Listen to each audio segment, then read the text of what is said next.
show. Today, I'll be discussing all things about how to develop an AFL body and, more importantly, why you'd like to do so. Some of the benefits of having an AFL conditioned body, whether you're playing community level, state level, or, of course, at the professional level. So, to start with, let's get straight into it. Some of the key areas that you want to make sure that you're ticking off to ensure that you're developing an AFL body.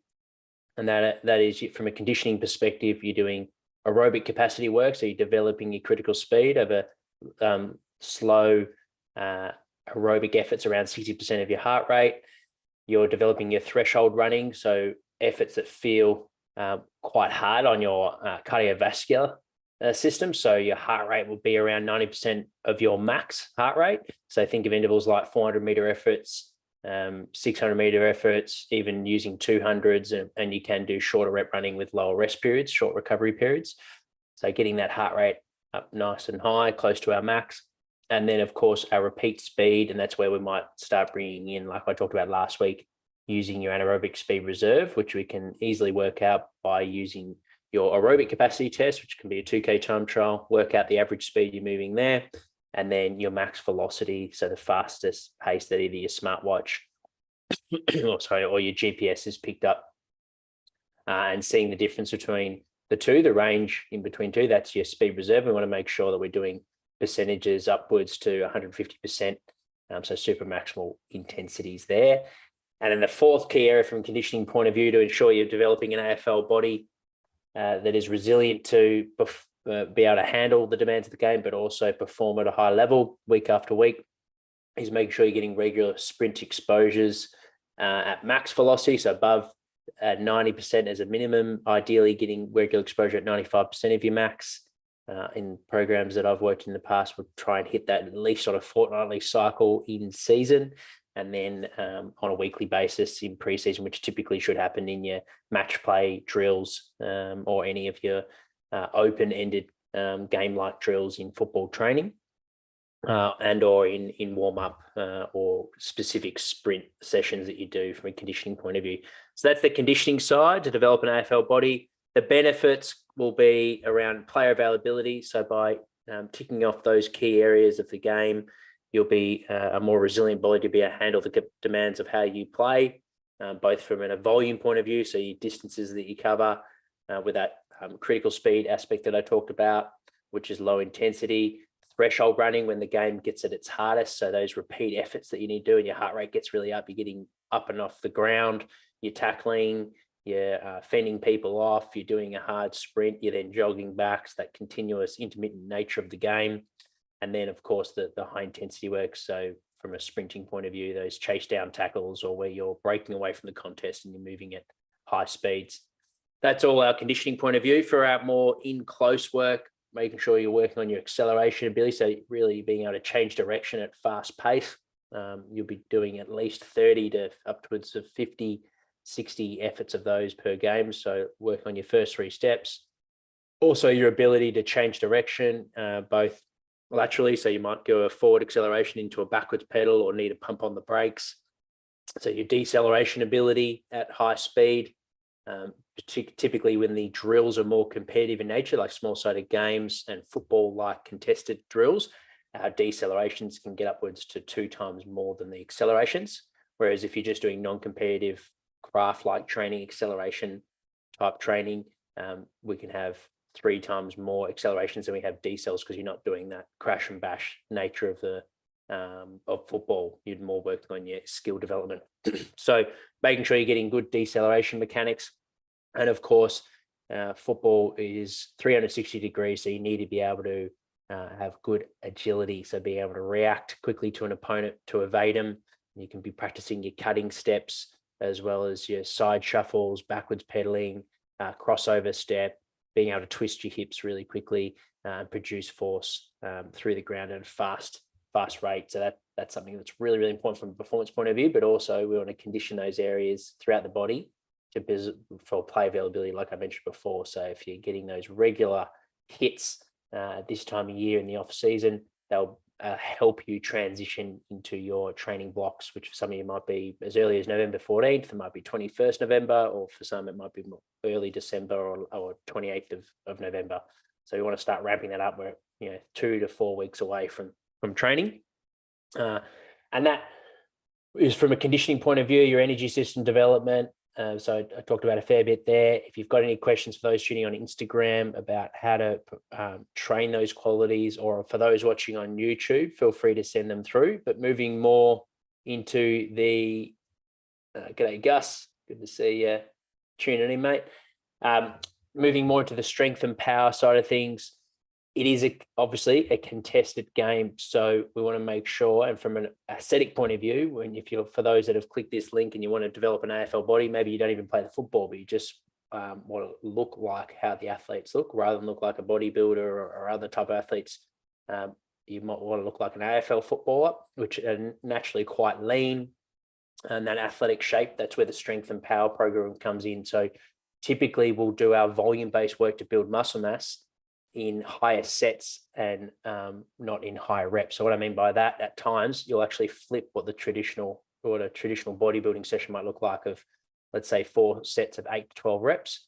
We might be doing things like 8 sets of 4 with good rest period in between, because we can lift at much higher intensity. So the reps that you are doing are going to improve your maximal force production, your strength, and then we're also going to get some good power development, because try to move that bar as fast as you can. Whereas with the reps of 8 to 12, naturally you're going to have some fatigue and your quality of movement will start to drop off, which, as an athlete that moves on the field, that's not very beneficial to your mechanics, so your biomechanics on how you move across the ground. So by doing more sets and at lower rep ranges, typically I try and keep, especially the compound lifts, under 10 reps in one set. Then your movement quality is going to be better off. You're still going to get a strong stimulus, because if we have lower reps, there's less fatigue, and should be higher intensity, lifting heavier or moving light weights more at a faster speed. So it's going to improve that strength and power development. So that's a really important thing. Think about, don't lift like a bodybuilder. Even if you want to gain muscle mass, we still want to get our volume in, and we do that by doing more sets at higher weight and shorter reps. Rest period is really important for those that are going through a block where the off season is a good time to build muscle mass. We can get that volume in by doing cluster sets or doing drop sets. So let's say you're doing some accessory movements. They're really simple in nature. They're not complex movements. You could do like a seated row, for example. You might do 10 reps at a pretty challenging weight. You've got 2 reps in reserve, for example, and then you give yourself a 20-second rest. You do another 10 reps, but you drop the pin. So it's at a lighter weight, from 80 kilos, for example, to 70. And now you do 10 reps at that, rest for 30 seconds, and then you do another 10 at 60 kilos. So they're drop sets, really good way to progressively overload more our strength endurance, which will elicit a good stimulus for developing muscle mass, but you're also maintaining good technique. So that's something you can do at the end of the session when you've done all your strength and power work on your compound lifts, and you're just simply wanting to overload the muscle tissue in areas like your lats, your core, your hamstrings, quads, adductors, all those muscle mass in between our shoulders and your glutes, another big muscle group between our shoulders and our hips. We want to store our muscle mass around there to help us for the contested side of the game, rather than our extremities, which could negatively affect your running performance, things like your arms and your calves. So think about that from a running point of view for those that want to maintain your speed and your aerobic capacity, but you do need to gain a bit of muscle mass around to protect your internal organs and to help you for things like keeping your feet in the contest and picking up those contested ground balls. Then use drop sets. The other thing that you can do, rather than doing sets of upwards of 10 reps, like 20 reps of one exercise, is do cluster sets where you do a set of 8. If we use let's say dumbbell bench press, another accessory exercise, which is good for those that need to develop critical mass. It's nice and simple. Dumbbell bench press, 8 reps, you give yourself 20 seconds rest, and you do 8 reps again at that weight. So pick a weight that you normally, for those that have been doing your 12, 15 rep ranges, that you would normally do 15 reps at, and rather than doing 15 reps in a row, do 2 cluster sets with a really short rest period in between of an 8 and 8. So you're getting actually a little bit more volume, 16 reps, but the quality of movement will be much better. If you film the difference between those 2 sets, a set of 15 in a row compared to an 8 and 8. I guarantee your quality of movement will be much better. Your range of motion will probably be much better. Your tempo, so that the ability to control the eccentric portion, which, as we know, can be a really good way to develop your muscle mass by slowing the tempo down. So ultimately, that 16 reps that you did in that cluster set probably is going to be an extra 20 or 30 seconds more where your muscles are under tension, which is going to elicit a better hypertrophy stimulus for those that are trying to gain your muscle mass. And it shouldn't take away from your general athleticism, if you like. You're still going to move well or better than those that just doing straight 15 to 20 reps of one exercise. So that helps with your strength and power development. Remember, it's not all about lifting slow. You want to improve your explosive activity in the gym as well. So to look like an AFL footballer, you need to make sure you're doing your plyometrics, so short contact times with the ground, things like pogo jumps, drop jumps off a box. For those that are lost for exercises, you can go to our power exercise library on YouTube for some demos on how to perform those exercises. But use your fast twitch muscle fibers in the gym. Don't just use it on the field. So making sure that you're doing like banded bench press, for example, medicine ball throws, rotational throws, use the torso for rotational twists to work on your rotational power. So to get that athletic AFL body look, we want to make sure that we're moving and training like an athlete.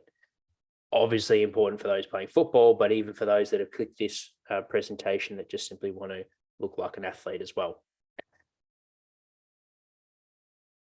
All right, that covers this week's segment. Like I said, if you've got any questions, feel free to send them through. I'm now going to move over to our update for all things happening at Prepare Like a Pro. So for those in the academy, next Thursday, we've got 2 Get Better Plan presentations. That's where every month I catch up with academy members via Zoom. It's exclusive for Zoom members. So if you're in the academy and you're watching this, make sure to pencil in. I'm going to catch up with academy members at 1 o'clock for the strength and conditioning coaches, high performance staff. I'll be talking about my recent 4 John Pry sessions that I did with JP, who's an expert in rugby, in the fields of rugby, but also developing your France Bosch methods with your traditional strength and conditioning. So that was something I was really eager to develop in myself, the France Bosch coordinative based movements, which are really making a lot of inroads in athlete development circles at the moment. And JP's known in the industry for applying those complex coordinated movements, advanced, if you want to call them that, and really delivering them in a high impactful way with field-based athletes. So I had 4 sessions one-on-one with him. That was an investment that I made. It was the best investment that I've ever done. Something I'm definitely going to book another 4 with JP and with our coaches in our academy. I'm going to share with you some insights and takeaways, and ultimately how I've evolved and transferred that knowledge into the way I do athlete development training, whether it be a one-on-one for the private sector with Prepare Like a Pro athletes, our program with our online program, or the work that I'm doing in elite sport. So that will be at 1 o'clock next Thursday. I'll send out an email to all academy members so you have access to that Zoom link. Make sure to tune in. Really looking forward to seeing the discussion that we have on that space.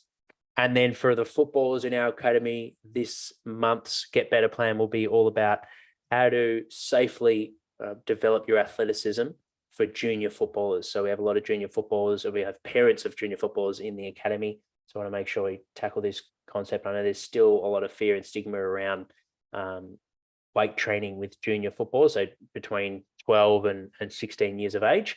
And I want to try and crush those myths. So make sure that you're confident in how to lift in the gym, whether you be lifting with your son or lifting with your daughter, and how to do it in a safe manner. But also for those that aren't going to the gym or haven't got a strength and conditioning coach that you've got access to, how important it is to seek one and start working on your athleticism for those that are really keen to work at the top level. It doesn't need to take away from the fun of the sport. In fact, if you're working with a good coach, it actually should be something that the athletes are looking forward to every week, going to those sessions. That's a big key pillar for those in the Prepare Like a Pro program, that our junior athletes are enjoying the sessions, they're having fun, and there's a lot of variation, and they're really learning throughout the process. It's not just doing grinding, regular sort of traditional sessions, if you like. And then we have another opportunity to join our Prepare Like a Pro coaching team, a junior coach, we're now calling it, rather than an internship. So if you're a qualified strength and conditioning coach, you're looking to cut your teeth, the Knox Football Club have signed on to our program. This is where I support a junior strength and conditioning coach who's looking to work at the highest level. It doesn't have to be AFL, but they want to work in elite sport. They've got a minimum of bachelor degree in sports science. If this is you and you're interested to take on our Knox Football Club program, it is paid. You get $2,000 for the year, $1,000 pre-season, $1,000 in season. Make sure to email me your CV at jack@preparelikeapro.com and I'll get back to you. I'm going to close out this application by middle of June. Their first session is middle of November. Their first session is November 16th. So I want to try and wrap this up by November 10, shortlist it down to 3, and then those 3 will be forwarded to the head coach to make the decision on who's going to be the final strength and conditioning coach for that program. So if you're interested, remember to email me, jack@preparelikeapro.com, or you can just hit me up on any of our socials and I will give you a call. All right, moving over into the podcast for this week. It's another massive week on the show. We have Lachlan Penfold, the high performance manager of Melbourne Storm, Tuesday at 12 o'clock at 1 p.m. Tuesday is actually going to be a really big day for me from a podcasting front.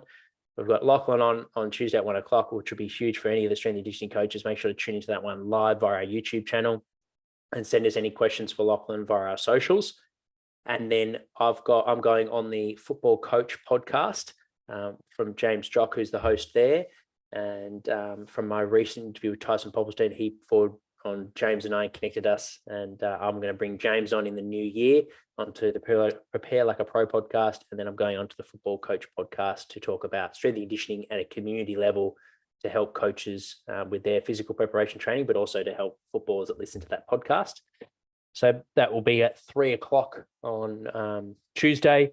And then our interview with Pete Burridge will be on 6 o'clock now. That was originally going to be next Thursday on 6 o'clock, but it's been moved because he's the football team that he works for have changed their schedule. So we're going to do that now at 6 o'clock Australian Eastern Standard Time on Tuesday. We're going to talk about all things speed development and how to develop your repeat speed capacity with field team-based sports. So make sure to tune in for that one. So 3 big podcasts on Tuesday. Wednesday, our podcast will be published with Jared Wade. So for those that missed the live, make sure to tune in on Wednesday. You can find that on all the podcast directories. He's the high performance manager of Collingwood Football Club, and we discussed everything to do with physical preparation, how it differs between AFL and rugby, because Jared's worked across rugby and AFL, and he's been at numerous AFL clubs. So make sure to tune into that one to discuss how he goes about preparing the Collingwood players, which for his first year, they had a hugely successful year, winning all those close games. And he referenced how in the preseason, a big philosophy of his was you don't have to feel good to train good. And that was something that he felt had a big difference in winning those close games and running out their games really strongly last year. So make sure to tune in to our Wednesday episode with Jared. And then Sunday, our recent collaborative live event with strength and conditioning coaches Valery Stomanov, who's at the East Bendigo High School. His bite-sized episode where he talked about the East Bendigo strength and conditioning philosophy and the key pillars they have for their long-term athlete development. That will be released on Sunday. So if you missed that live show, make sure to tune in. It's a really awesome program that they're running at East Bendigo, and Valery is a pioneer in that program. He designed it along with a couple of other colleagues. So make sure to tune in if you're working in the high school setting or if you're just interested in long-term athlete development. I'm going to move over to share my screen now. So if you're watching on Instagram, head over to our to our YouTube channel, where I'm just sharing my computer screen to go through this week's program.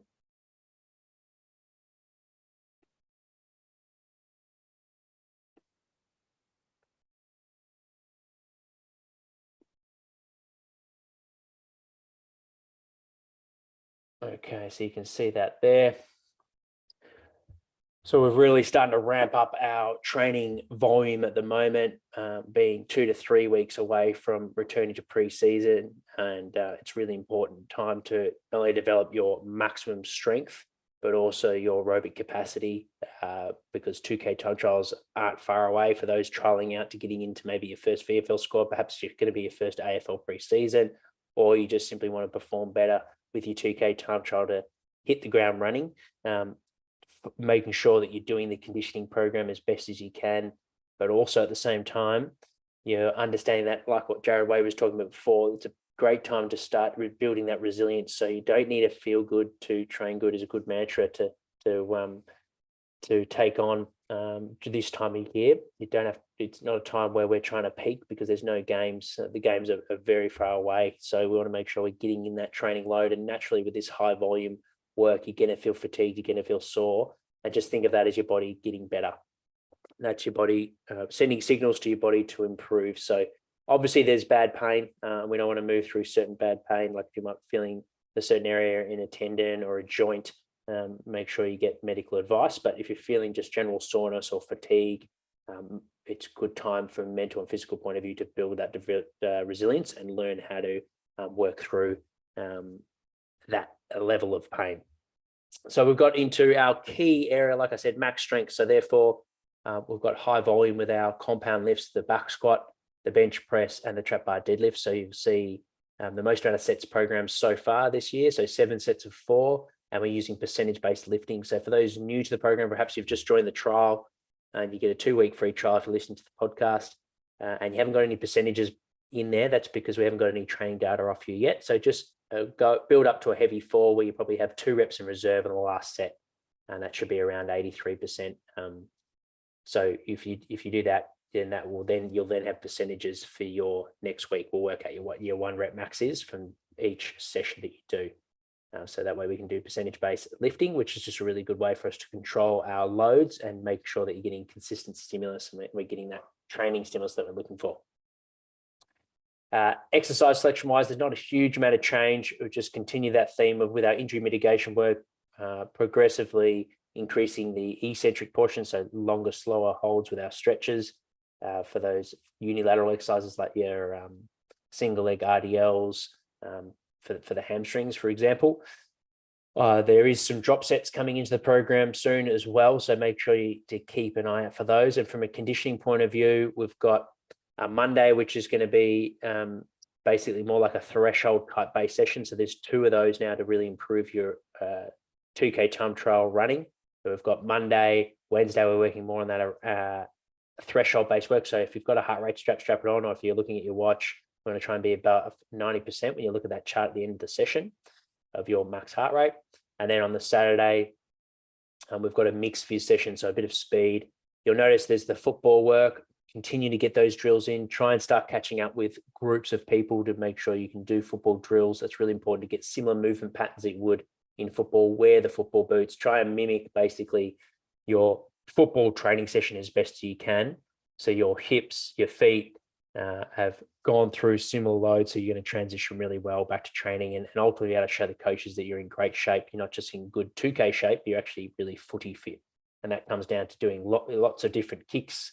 So your skills are up. It comes down to doing lots of different change direction work, accelerating, decelerating, all those things that we want to do while you're reacting to the football, not just in a controlled running to a cone and changing direction off a cone. So getting that skill exposure is absolutely critical and a big rock in the current program right now. I'm not going to go into detail of every exercise because that would just take far too long, but just key areas of focus is we've got that grind mentality where you're getting in your reps, quality. Like I talked about, the program is designed where it allows you to lift with quality because there's rest periods, there's shorter rep ranges like I talked about earlier in the show. So stick to the program and get the work done at the best quality as you can, and make sure you have a really clear intent. If the movement's explosive, like on Wednesday, our upper body, lower body power session, make sure you move that medicine ball or your body with the jumps as fast as you possibly can. If you're doing the compound lifts, make sure that those last couple of sets are heavy and you're really trying to work on developing your maximum strength. And then from a conditioning point of view, what you should have received, I'm just going to share a photo. Bear with me.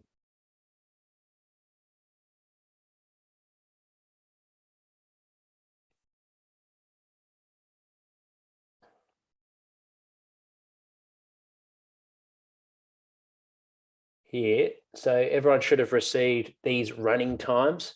That was from the 5-minute aerobic max distance test that you did last week. And then you sent in your max velocity. So from there, I worked out your anaerobic speed reserve, which is basically just a prescription for running intensity, just like what we're doing with our compound lifts, your back squat, your deadlift, and your bench press, where we're working off your estimated 1 rep max from the work that you've done in training. We're doing the exact same thing with these two tests, as I've talked about the last couple of weeks. If you haven't received this chart via email from me, it's either because you've just joined the program, and therefore I'll add a 6-minute or 5-minute, test, running capacity test into your team builder. So I can create this chart for you this week, and you can follow this when you see there's percentages based in the program. So you're really focusing individually and making sure that every rep, the effort you're putting in, you're going to get maximum returns for it. So that's really, really important.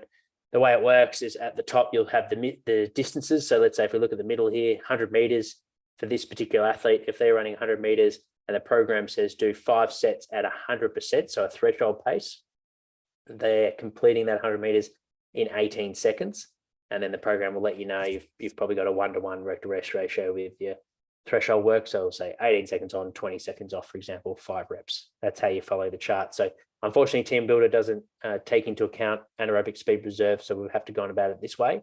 But it allows you to work on those 4 key areas that I talked about: the aerobic energy system, your threshold, your repeat speed, and your sprinting. In what's the most consistent and easiest way we can do that is by having our distances and then knowing the times that you need to hit to get that stimuli. So hopefully that helps. Remember, if you haven't got one, it's either because you haven't completed the 5-minute capacity test last week. So make sure you do that and go back to that date in Team Builder, upload it, and send me a message in Team Builder that you've done that. So it prompts me that you've completed that test.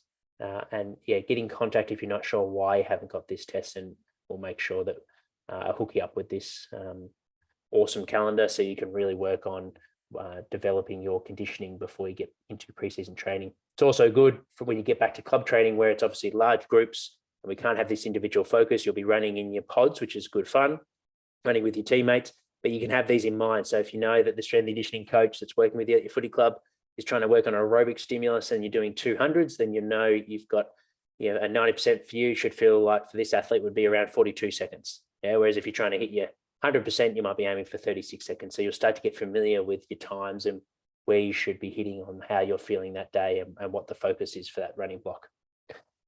That's it for this week, guys. My power tip as well. So like I mentioned before, if you want to gain size, flip your sets and reps. Do more sets at lower rep ranges. Keep your reps under 10. Use things like the drop sets and your cluster sets across your week. And that's something that we do in my program. So if you want to join our program and you haven't done it yet, join the 2-week free trial via our website, preparelikeapro.com. And then for those that want to reduce body composition and look like an AFL athlete, around that 10 to 15% body fat, then think about not doing metabolic conditioning, but focus most of your energy on lifestyle. So make sure you're eating really healthy, high quality foods, locally sourced foods that have either the ingredients have come from the ground, like your vegetables, or they've come from a tree, or they've come from an animal product. So real food, not packaged food, and make sure that it's from locally sourced. Farmers markets are great. It's healthy, it's high in nutrients, and it's going to allow your body to respond to the program. If you're doing this amount of work and you're eating healthy, you're naturally going to adapt. And before long, it will take time, of course, your body will start to adjust and look like the most athletic version that you can. That's it for this week. I'll look forward to seeing you guys at our next Prepare Like a Pro live chat show. Thanks for tuning in.